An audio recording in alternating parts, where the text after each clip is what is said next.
허리가 아프셔서 앉았다 일어나기가 고역이고 조금만 걸으려 하면 엉덩이가 묵직하고 다리가 당기고 조여서 저에게까지 찾아오셨던 협착증 환자분이 계셨습니다. 이미 여러 병원에서 신경주사를 맞아봤지만 해결이 되지 않아 수술을 하자고 이야기를 들으셨다고 합니다. 걸음걸이가 느려져 사람들 만나는 것도 부끄럽고 취미생활인 친구들과 등산과 여행도 가지 못해 사는 것 같지 않아 우울증 약까지 드셨다고 합니다. PSLE 척추 내시경 수술을 잘한다는 소문을 듣고 멀리 대구에서 찾아오셔서 더욱 기억이 나는 것 같습니다. PSLE 내시경 수술을 한다면 하루 만에 싹 좋아질 수 있는 경우이긴 했지만 종합적으로 검토했을 때 굳이 수술까지 하지 않으셔도 좋아질 수 있는 경우였습니다. 그래서 제 방식으로 신경주사를 다시 한번 맞고 몇 주간 생활습관 교정과 운동을 해보기로 했습니다. 처음엔 큰 호전이 없어서 계속 PSLE 척추 내시경술을 진행할 것을 고민하시던 것을 2, 3주만 더 해보자고 말씀드렸고 다행히 꾸준히 운동과 생활습관 교정을 잘 따라와 주셨고 2주차가 되어서야 조금씩 나아지더니 별다른 추가적인 치료 없이 이제는 증상이 많이 좋아져서 수술을 피할 수 있었습니다. 95% 이상의 비난치성 협착증은 굳이 수술까지 하지 않고도 회복되실 수 있습니다. 그것은 주사, 약만으로 가능한 것이 절대로 아닙니다. 생활습관 개선과 운동이 병행이 되어야지만 수술 없이 협착증을 치료할 수 있습니다. 오늘 영상에서는 앞서 말씀드린 환자분의 경우처럼 운동치료로 협착증이 치료가 가능했던 그 이유와 협착증 치료를 위한 운동을 할 때 꼭 지켜야 할 원칙, 그래서 구체적으로 어떤 운동을 어떻게 해야 할지까지 자세히 말씀드리도록 하겠습니다. 중요한 내용이니 오늘 영상만큼은 꼭 끝까지 시청하시고 실천하셔서 협착증 없는 건강한 허리를 만들어 가셨으면 좋을 것 같습니다. 시작하기 앞서 통증 때문에 5분도 허리를 꼿꼿이 펴고 걷지 못하는 분들은 먼저 큰 통증을 다스리고 제대로 운동을 시작하는 것이 좋습니다. 자주 뵙는 주치의가 있으시다면 먼저 진료를 받으시는 것이 좋고, 아니라면 영상 하단 고정 댓글에 상담 전화를 통해 연락을 주시면 진료 상담을 도와드리겠습니다. 으라차차! 안녕하세요. 정형외과 전문의 박용택입니다.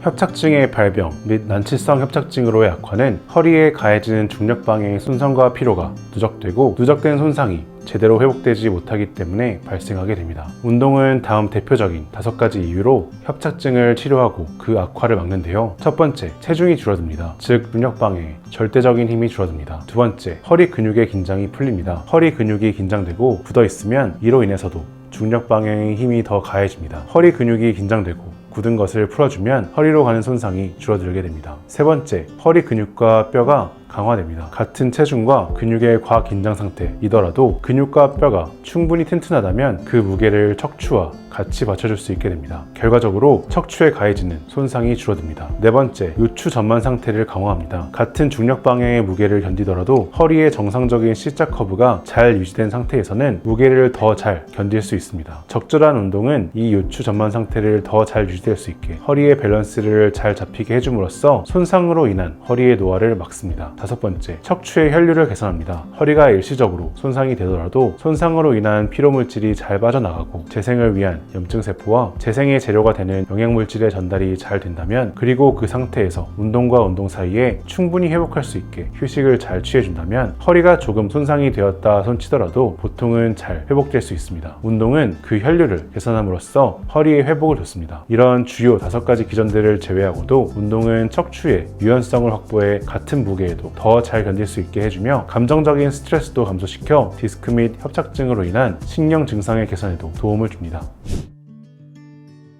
그래서 대체 어떤 운동이 협착증의 치료에 도움이 될지 궁금하시죠? 운동이 협착증에 도움이 되는 이유를 다시 한번 생각해보면 그 이유들을 극대화할 수 있는 운동을 해야 하고, 그렇지 못한 운동은 하지 않는 것이 좋습니다. 체중을 줄이고 허리 근육의 긴장을 풀리며 허리 근육과 요추 전만 자세를 강화하고 허리로 가는 혈류를 개선하는 운동, 그 운동들은 어떤 것들이 있을까요? 구체적으로 협착증을 치료하는 운동이 어떤 것이 있고 어떻게 얼마나 해야 할지 알려드리도록 하겠습니다. 첫 번째, 바른 자세 걷기 운동입니다. 항상 진리는 가장 단순하고 지루한 곳에 있기 마련인 것 같습니다. 특별한 처음 보는 운동보다 가장 기본이 되는 누구나 할 수 있는 걷기 운동이 허리 협착증의 회복에 가장 큰 도움이 됩니다. 바른 자세로 걷기 운동을 하면 허리에 하중을 주는 체중 자체를 줄일 수 있고 허리 근육의 긴장이 풀리고 강화가 됩니다. 또한 혈류도 개선이 되어 척추의 회복과 재생에도 큰 도움이 됩니다. 걸을 때 중요한 것은 바른 자세로 걷는 것입니다. 허리에 안 좋은 자세로 걷는 것은 오히려 허리에 협착증을 악화시키는 결과를 낳기도 합니다. 배에 힘을 주고 허리를 꼿꼿이 펴서 허리의 정상적인 C자형 커브인 요추 전만을 잘 유지한 상태에서 가슴을 펴고 턱을 당기고 고개를 아주 살짝 들고 걸어야 합니다. 바른 자세를 유지하는 것이 감이 안 잡힌다면 두 가지 방법이 있습니다. 먼저 똑바로 서서 하늘을 바라보고 앞으로 나란히 일해서 몸을 쭉 늘려주세요. 그 상태에서 팔과 고개만 내리고 걷는다면 그게 자신의 체형에 맞는 바른 걷기 자세일 것입니다. 그래도 잘 모르시겠다면 보통 걸을 때보다 조금 빨리 걸어보세요. 빨리 걸을 때 터덜터덜 구부정한 자세로 걷는 사람은 없습니다. 빨리 걷다 보면 누구나 자연스럽게 가슴과 허리를 펴고 엉덩이에 힘을 주고 걷게 됩니다. 협착증 환자의 허리를 위해서라면 한 번에 20-30분씩 걷는 것이 좋습니다. 욕심을 내서 한 번에 걷느라 허리에 힘이 빠져서 바르게 허리를 편 자세를 못하고 허리가 굽은 상태에서 터덜터덜 걸으신다면 협착증을 오히려 악화시킬 수 있습니다. 바른 자세를 유지할 수 있을 만큼만 한 번에 걸으시는 것이 좋습니다. 중간에라도 허리에 힘이 풀려 바른 자세를 유지하는 것이 힘들다면 차라리 잠깐 쉬었다가 다시 걷는 것이 좋습니다. 또 보통 협착증이 있으신 분들은 무릎이나 발목에 관절염이 같이 있는 경우가 많은데 한 번에 너무 많이 걷다 보면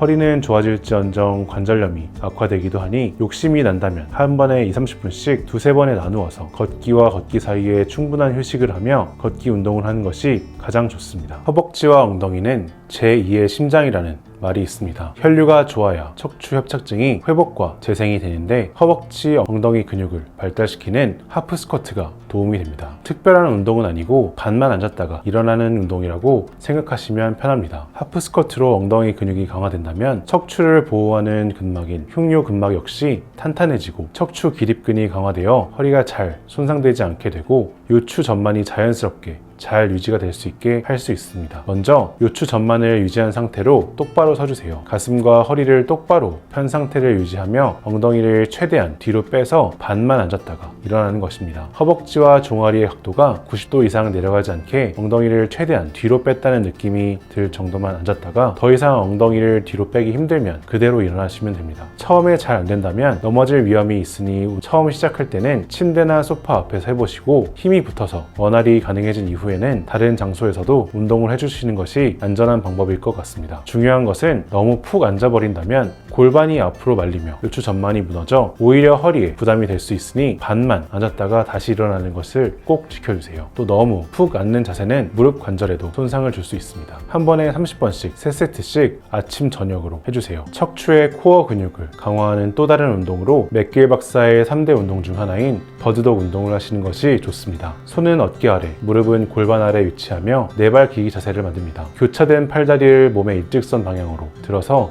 10초간 유지하고 천천히 내립니다. 예를 들어 왼손과 오른다리를 올렸다가 오른손과 왼다리를 올리는 식입니다. 이때 허리와 골반은 요추 전만을 잘 유지하며 움직임이 없어야 하고 손과 다리가 몸통보다 위로 올라가 과하게 몸이 꺾이지 않도록 조심해야 합니다. 좌우 10초씩을 1회로 한 번에 총 10회 3세트를 아침 저녁으로 해주세요. 세 가지 운동에 추가적으로 위에 운동 중간중간 휴식을 취할 때 그리고 일상생활을 하면서 오래 서 있거나 오랫동안 앉아 있을 땐 중간중간 요추 전만 스트레칭, 즉 맥킨지 신전 운동을 꼭 해주시는 것이 좋습니다. 요추 전만이 되며 디스크의 손상이 줄고 허리 근육의 긴장이 풀리고 혈류가 개선되어 척추의 재생에도 도움이 됩니다. 똑바로 엎드린 자세에서 양쪽 팔꿈치로 몸통을 들어 올리고 고개를 적당히 뒤로 제낀 상태를 30초간 유지해줍니다. 허리를 뒤로 제낀다는 느낌보다 명치와 배꼽 사이를 쭉 늘려준다는 느낌으로 해주시면 됩니다. 선 자세에서는 똑바로 요추 전만을 유지한 상태로 서서 가슴을 펴고 양손을 허리에 얹고 고개를 제껴 명치와 배꼽을 쭉 늘려준다는 느낌으로 늘려주시면 됩니다. 이 역시 이 운동으로 통증이 유발되지 않는다면 30초 정도가 적당합니다.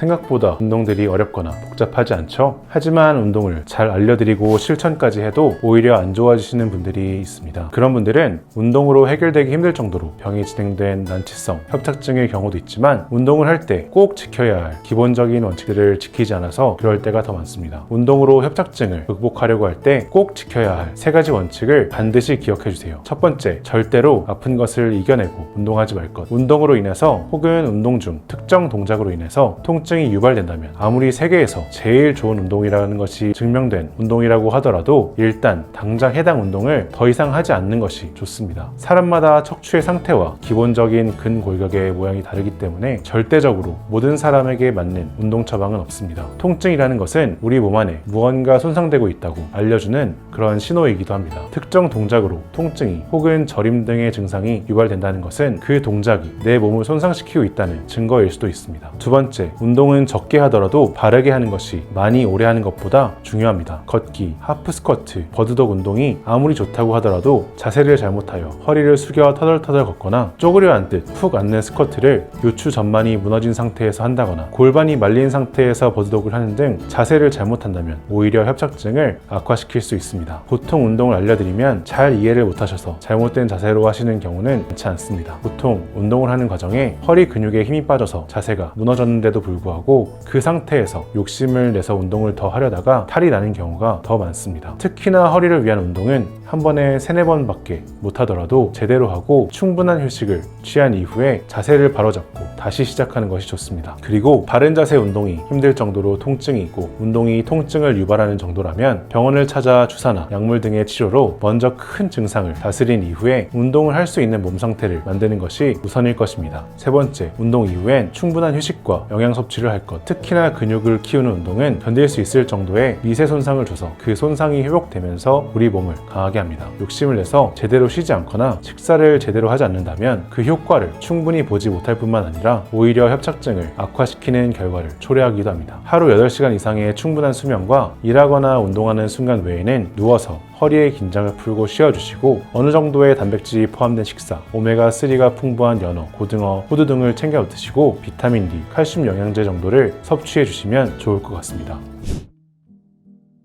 요약하겠습니다. 오늘 영상에서는 운동이 체중을 줄이고 허리 근육의 긴장을 풀고 허리 근육과 요추 전만 자세를 강화하고 허리로 가는 혈류를 개선하는 기전을 통해 허리 협착증을 치료하고 난치성 협착증으로의 진행을 막는다는 것을 알게 되셨습니다. 운동의 종류 역시 그 이유를 극대화할 수 있는 방법의 운동을 해야 하며 여러 가지 운동이 있겠지만 가장 중요한 바른 자세 걷기 운동과 하프 스쿼트, 버드독 운동을 아침 저녁으로 해주는 것이 좋다는 것과 구체적으로 하는 방법까지 알게 되셨습니다. 운동을 할 때 원칙을 지키는 것이 중요하며 그것은 첫 번째, 절대로 아픈 것을 이겨내고 운동하지 말 것. 두 번째, 적게 하더라도 바른 자세로 할 것. 세 번째, 운동 이후엔 아주 충분한 휴식을 취하고 영양을 보충해야 할 것임을 알게 되셨습니다. 그리고 바른 자세 운동이 힘들 정도로 통증이 있고 운동이 통증을 유발한다면 병원을 찾아 먼저 큰 증상을 다스린 이후에 운동을 할 수 있는 몸 상태를 만드는 것이 우선이라는 것까지 알게 되셨습니다. 95% 이상의 비난치성 협착증은 운동과 영양, 생활습관의 개선과 아주 가끔 병원에서의 간단한 치료를 병행한 정도로 치료가 될 수 있습니다. 잔소리로 느끼시는 건지 운동 설명을 듣다 말고 진료실을 나가시려는 환자분의 바지끄댕이를 붙잡고 알려드리고 강조하기를 반복했었는데요. 사실 바쁘게 돌아가는 진료 현장에서 제 욕심만큼 운동이 왜 중요한지 어떻게 하는 것이 바람직한지 알려드리고 강조하는 것에는 한계가 있는 것이 사실입니다. 이 영상을 보시는 여러분들만이라도 운동을 열심히 하셔서 협착증을 집에서 간단히 치료하시고 최소한 난치성 협착증으로 진행되셔서 힘든 얼굴로 뵙게 되는 일이 없기를 바라겠습니다. 하지만 안타깝게도 이런 노력들을 충분히 했는데도 해결이 되지 않는 5% 미만의 난치성 협착증의 경우엔 어떻게 치료를 해야 할까요? 그런 분들을 위해 정리한 영상이 있으니 고정 댓글의 더보기란에 링크를 확인해 보셔도 좋고 아니면 제가 진료 중인 병원으로 상담 연락 주시면 자세히 알려드리도록 하겠습니다.